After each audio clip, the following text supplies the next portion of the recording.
Okey, selamat sejahtera semua. Hari ini kita akan belajar tentang mekanisme pernafasan haiwan yang dalam tingkatan 4 bab 8 part 3.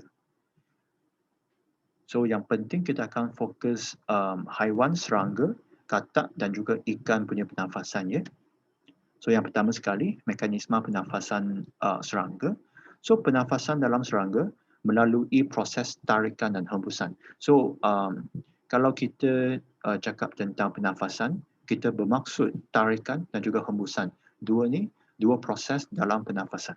So pernafasan dalam serangga dibantu oleh pengendoran dan pengecutan otot abdomen serangga. So semasa tarik nafas, otot abdomen akan mengendur dan bila otot abdomen mengendur, ia akan menurunkan tekanan udara dalam trakea dan kalau tekanan udara dah turun, dia akan menyebabkan udara memasuki trakea melalui spiracle, okey, daripada environment dia akan masuk ke dalam um, trachea system serangga itu. Dan semasa menghembus nafas, otot abdomen akan mengecut. Dan kalau mengecut, dia akan meningkatkan tekanan udara dan memaksa udara keluar daripada trachea system. So, simple kan untuk mekanisme pernafasan serangga. So, kita akan continue dengan mekanisme pernafasan katak. So, yang ni general overview untuk pernafasan katak yang ada 3 phase. 2 ni phase inhalation ataupun tarik nafas. Yang last phase ni exhalation, hembusan nafas. Okay. So, dalam permulaan tarik nafas, glotis iaitu part katak sini, okey. Yang tempat ini kita panggil glotis. Glotis ni akan tutup. Glotis ni antara paru-paru dengan mulut, okey.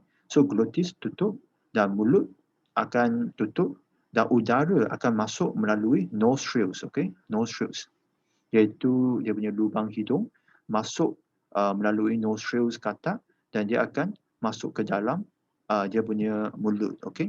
Dan dasar rongga mulut akan turun. Dasar rongga mulut sini dia akan turun dan kalau dia dah turun dan pressure kat dalam iaitu tekanan udara kat dalam akan menjadi rendah. So udara yang tekanan udara yang lebih tinggi dalam environment dia akan masuk ke dalam mulut katak ini. So sekarang udara dah kat dalam mulut katak. So apa yang akan jadi, glotis katak ini akan buka.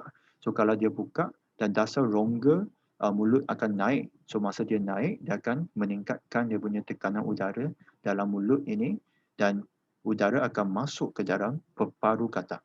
So kalau dia dah masuk ke dalam peparu, proses inilah kita panggil sebagai inhalation ataupun proses tarikan nafas.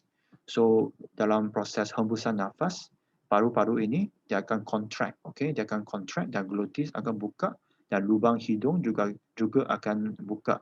So udara akan keluar daripada badan katak ini. So yang inilah proses pernafasan untuk katak.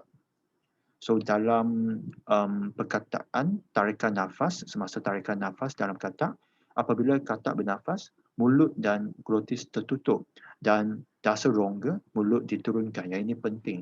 So apabila katak bernafas, dasar rongga mulut akan diturunkan dan tekanan udara akan menjadi lebih rendah. So akan menarik udara masuk ke dalam rongga mulut melalui lubang hidung.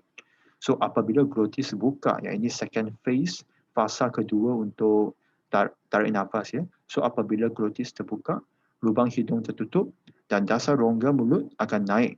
So tekanan udara yang meningkat akan menolak udara ke dalam paru-paru. So dalam proses hembusan nafas, apabila peparu mengecut dan udara akan disingkirkan daripada peparu. Dan ini dibantu oleh tekanan abdomen dan juga sifat kekenyalan peparu. Okay? So sebahagian udara apabila katak itu menghembus nafas, sebahagian udara akan keluar melalui lubang hidung. Manakala ada sebahagian lagi akan bercampur dengan udara di dalam rongga mulut. Okey, so yang akhir sekali kita berbincang tentang mekanisme pernafasan ikan. So yang pernafasan ikan dibantu oleh tindakan mulut ikan dan juga operculumnya. Okey, operculum terdapat pada insang ikan itu dan ventilasi akan meningkatkan pengaliran air pada permukaan respirasi. So masa ikan itu bergerak di dalam air akan meningkatkan dia punya ventilasi dan meningkatkan pengaliran air pada permukaan respirasi. So yang ini overview untuk mekanisme pernafasan ikan. So dalam proses tarikan nafas, mulut ikan akan terbuka. So masa mulut terbuka, air, oksigen dalam air itu akan masuk ke dalam mulut ikan itu. So dasar rongga mulut juga diturunkan. So masa dasar rongga mulut diturunkan, tekanan udara akan menjadi lebih rendah, dan tekanan udara yang lebih tinggi kat luar akan masuk ke dalam yang tekanan udara yang lebih rendah di sini. So kalau air dah masuk dan yang ini kita punya bukaan operculum akan tutup. Okay? Yang penting kita perlu ingat dalam proses tarikan nafas, mulut buka dan operculum tutup. Okay? Yang ini lengkung insang ikan lah. So dalam proses hembusan nafas, mulut akan tutup. So dia terbalik ya. So bukaan operculum dia akan buka, so air boleh mengalir keluar. Okay? Dan dasar rongga mulut juga akan dinaikkan untuk meningkatkan tekanan udara di dalam mulut ikan. So air boleh mengalir keluar dalam hembusan nafas. Okey, so untuk recap, hari ini kita belajar tentang mekanisme pernafasan haiwan untuk serangga, untuk katak dan juga untuk ikan. So itu sahaja untuk video ini. Terima kasih. Thank you and see you in the next video. Bye-bye.